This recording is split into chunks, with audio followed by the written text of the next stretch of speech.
चित्रं किमत्र यदि ते त्रिदशाङ्गनाभिर्नीतं मना गपि मनो न विकारमार्गं कल्पान्ते काले मरुता चलिता चलेन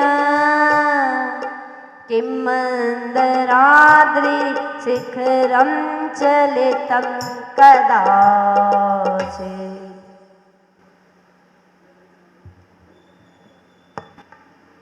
आचार्य मानतों गोस्वामी जी के द्वारा भक्तामृत स्तोत्र की रचना, जिसे आप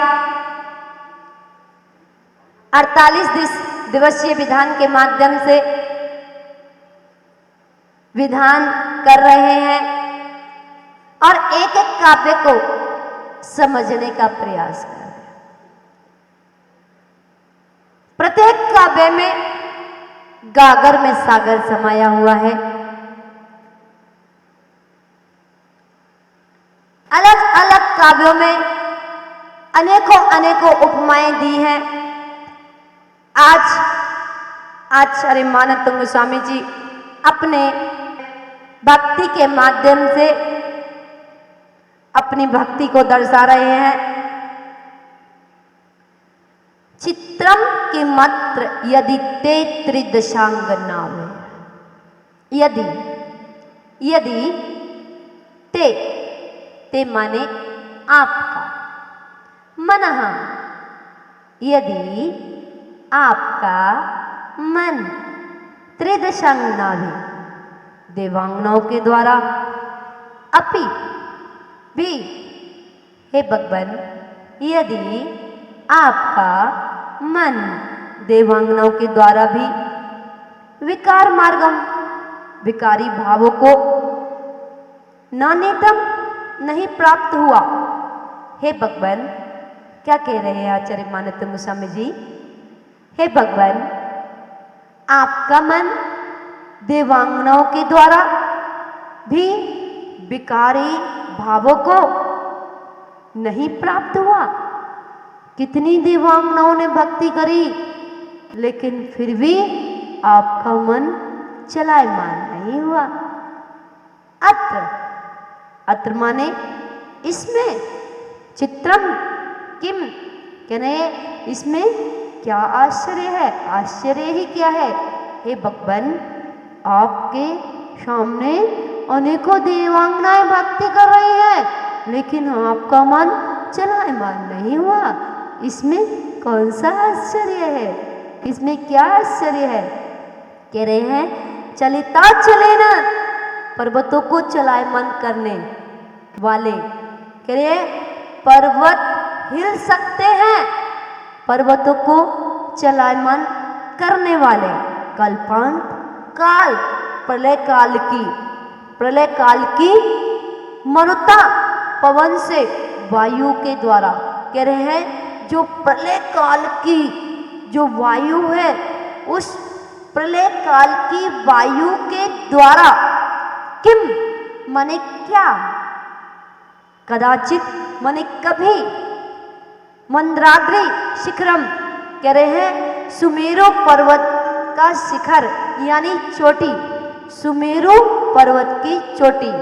कैसे? प्रलय काल की पवन के द्वारा, प्रलय काल की वायु के द्वारा। क्या कभी सुमेरु पर्वत की चोटी चलितम माने चलायमान हुई है क्या? हिलाया गया है? नहीं।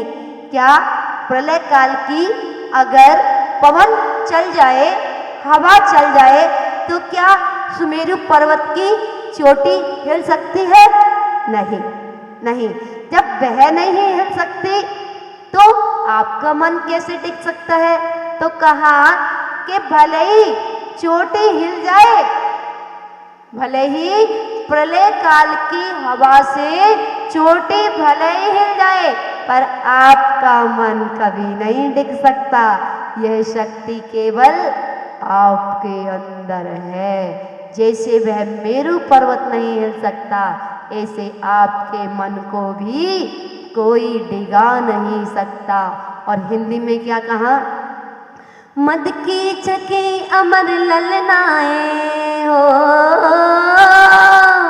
मद की छकी अमर ललनाए, प्रभु के मन में तनिक विकार कर न सकी, आश्चर्य कौन सा रह जाती है मन को मार।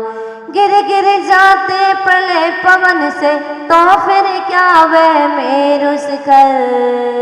कहने लगे अगर गिर जाए, हवा के झोंके से पर्वत गिर जाए तो क्या वह मेरु शिखर है? गिर गिर जाते प्रलय पवन से, तो फिर क्या वह मेरु शिखर। हिल सकता है रंच मात्र भी, पाकर झंझावात प्रकार। हे भगवान, जैसे कभी मेरु शिखर नहीं हिल सकता प्रलय काल की हवा से, ऐसे ही आपका मन भी कभी चलायमान नहीं हो सकता है। हे भगवान, आपके मन में सदा गुणों से ही भरा हुआ है, आप सदैव निर्विकारी स्वरूप में निमग्न रहते हैं। हे भगवान, आपके मन में कोई भी विकार नहीं आता, इसलिए आपके लिए सुंदर अप्सराएं भी मोह राग देश अत्यंत करने में समर्थ नहीं है, क्योंकि आपके मन को कोई डिगा नहीं सकता। हे भगवान, वह कुपित हवा भी मेरु को नहीं हिला सकती, तो आपके मन को कैसे हिला सकते हैं? हे भगवान, जैसे आपका मनोबल स्ट्रांग है, मजबूत है, ऐसे ही मुझे भी वो शक्ति मिले। सम्मेद शिखर शाश्वत तीर्थ क्षेत्र है, सम्मेद शिखर शाश्वत तीर्थ क्षेत्र है या नहीं? है या नहीं? शाश्वत तीर्थ क्षेत्र है, उसका कभी अभाव नहीं होगा। होगा क्या? नहीं, उसका कभी अभाव नहीं होता। और उसके नीचे स्वस्तिक, स्फटिक मणि का स्वस्तिक बना हुआ है।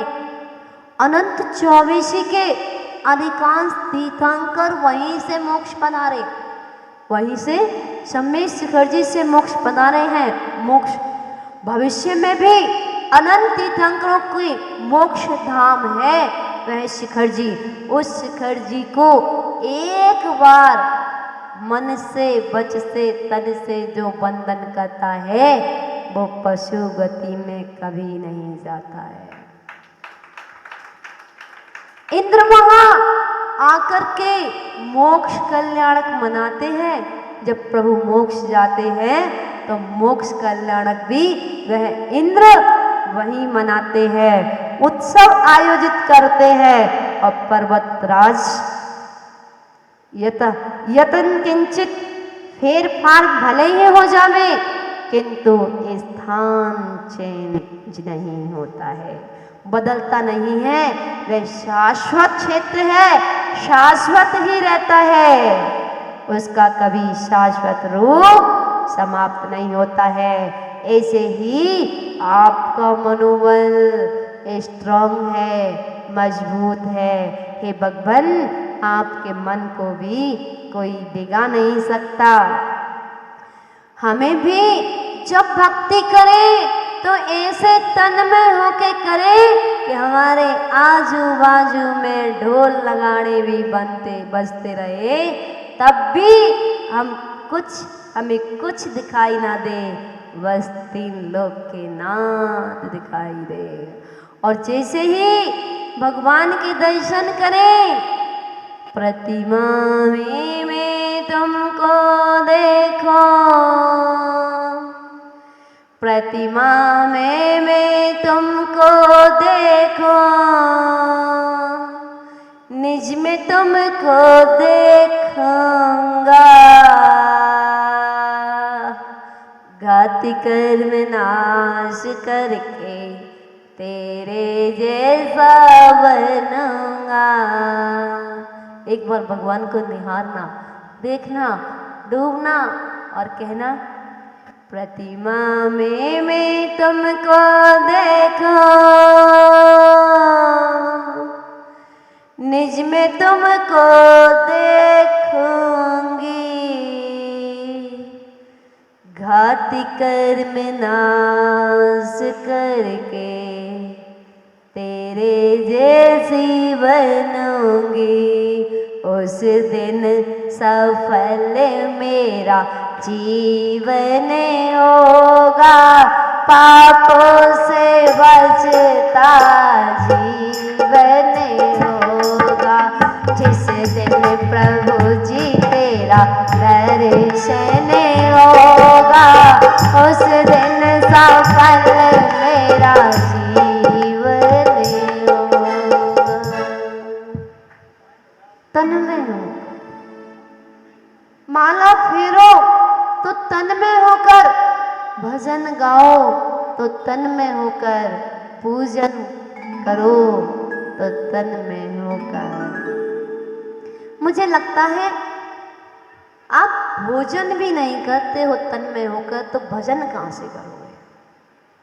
तुम्हारे भोजन करते करते तो टनटनाने लगते हैं, थाली छोड़ के जाना पड़ता है।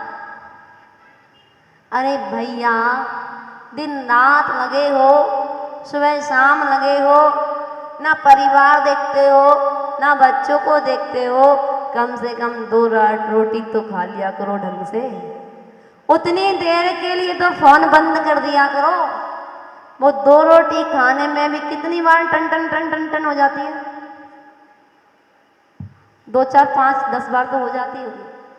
वो देवी जी भी परेशान है आपकी, कहती है खाना ही खा लो, ये जब फोन से बात कर लो। एक काम करो, आचार्य भगवान गुरुदेव ज्ञान सागर महाराज जी कहते थे, भोजन करते समय टीवी नहीं देखना, मोबाइल नहीं चलाना। कहते थे या नहीं कहते थे? बताओ, यहाँ पे इतने लोग बैठे हैं, कितने लोग इस नियम का फॉलो करते हैं?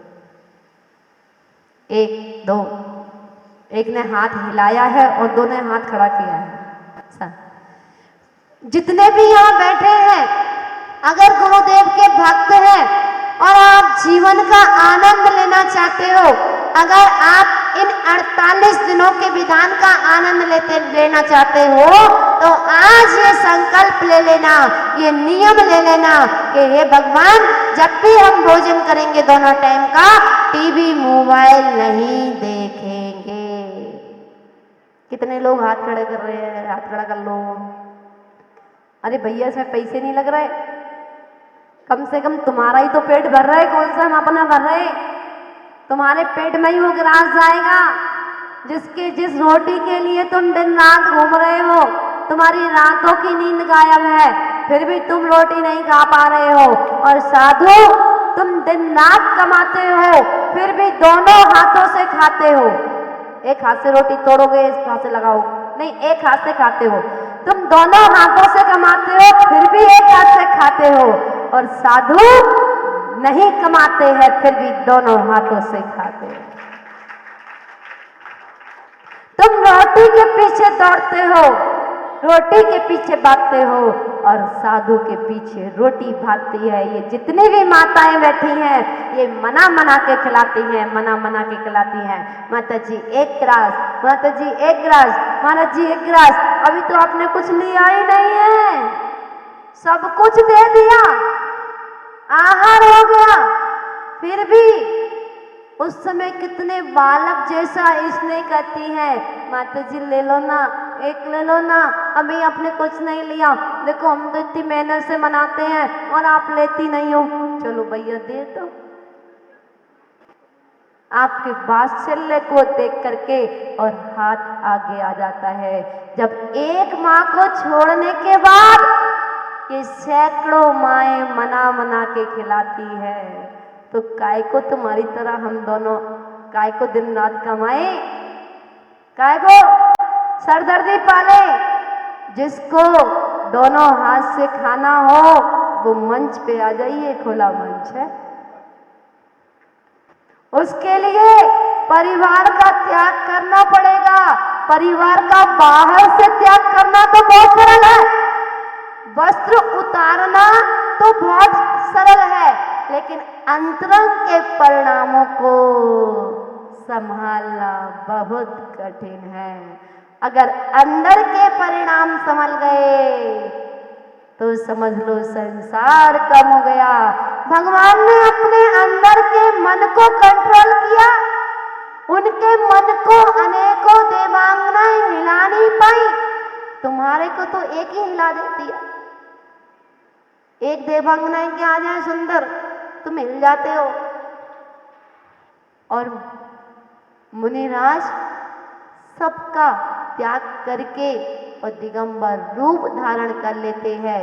छोटी बालिका को अपनी बेटी के समान, बहनों को बराबर की बहनों के समान और बड़ियों को माता के समान जब मन में भाव आ जाता है तो उस दिन वस्त्र उतर जाते हैं और दिगंबर भेष रूप धारण करते हैं। दिगंबर दिक प्लस अंबर, दिशाएं ही जिनका वस्त्र हुआ करती है उसे कहते हैं दिगंबर। जिनके मन में विकार वासनाएं भरी होती हैं उनको वस्त्र की आवश्यकताएं होती हैं, और जो वासना से अतीत हो चुके हैं उनको वस्त्र की आवश्यकता नहीं पड़ती। हमें भी अपने मन को स्ट्रॉन्ग बनाना है। आज हमें 15वें काव्य में आचार्य माणिक तुंग जी स्वामी जी के माध्यम से ये समझने के लिए, सीखने के लिए मिल रहा है। हे भगवान, जैसा आपका मनोबल स्ट्रॉन्ग था, पावरफुल, आपका मन कभी नहीं डिगा, ऐसे ही मुझे भी संबल देना कि हे भगवान मेरे पास जितना है मैं उसमें ही संतुष्ट रहूं, आप कांक्षा में ना डूबो, ईर्ष्या भाव ना करो, बस जितना मेरे पास है मैं उसी में ही संतुष्ट करूं। और ये भावना भाना साईं ना दीजिए, जामे कुटुंब समाए, और मैं भी भूखा ना रहूं, कोई साधु भी आए तो भूखा ना जाए। भूखा मीन्स बिना आहार दिए मैं वंचित ना रह जाऊं। जिस घर में आहार होते हैं वो घर और घर वाले धन्य हो जाया करते हैं, और जिस घर में आहार नहीं होते हैं वो घर किसके समान बताया भैया? शमशान घाट के समान बताया है। अपने घर को पवित्र करो, अपने परिवार को धन्य बनाओ, जहां भी मौका मिले छोड़ना नहीं। बोलिए पंच परमेष्ठी भगवान की